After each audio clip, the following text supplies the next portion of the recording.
Saudara, saat ini sejumlah titik kebakaran hutan dan lahan terjadi di wilayah Kabupaten Kuburaya, Kalimantan Barat. Bupati Kuburaya pastikan akan menindak tegas karhutla yang terjadi, termasuk di kawasan hak guna usaha perusahaan. Sesuai data BMKG Supadio, titik panas di wilayah Kuburaya pada Senin 19 Januari sebanyak 42 titik. Bupati Kuburaya Sujiwo menekankan agar perusahaan atau pemilik HGU menjaga lahannya terhindar dari karhutla. Sujiwo juga menekankan jika terjadi kebakaran di wilayah HGU, maka perusahaan akan ditindak tegas oleh aparat penegak hukum.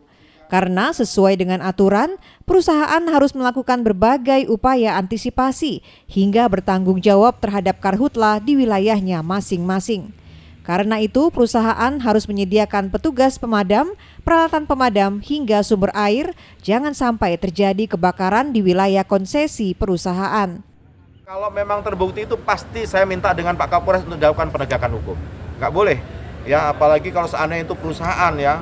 Perusahaan itu jelas ada protap-protap tertentu, bagaimana dia bikin embung, dia bagi saluran, sumber air, peralatan ya, peralatan untuk pemadam kebakaran ya, itu mereka harus sudah disiapkan itu, dan itu jelas amanat suatu regulasi yang harus mereka lakukan.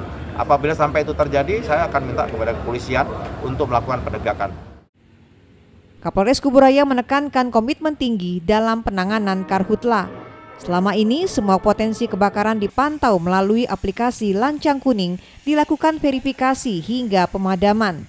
Selanjutnya, polisi akan melakukan penyelidikan penggunaan lahan setelah dibakar.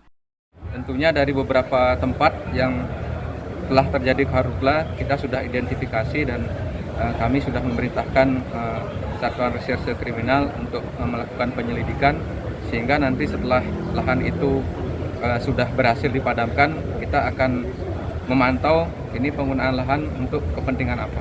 Jangan sampai rekan-rekan sudah bisa kemarin mengetahui bahwasannya kita pernah melaksanakan penyegelan. Kapolres Kuburaya juga menyebut sampai saat ini belum mengamankan pelaku karhutla. Doris Pardede, Kompas TV, Kuburaya, Kalimantan Barat.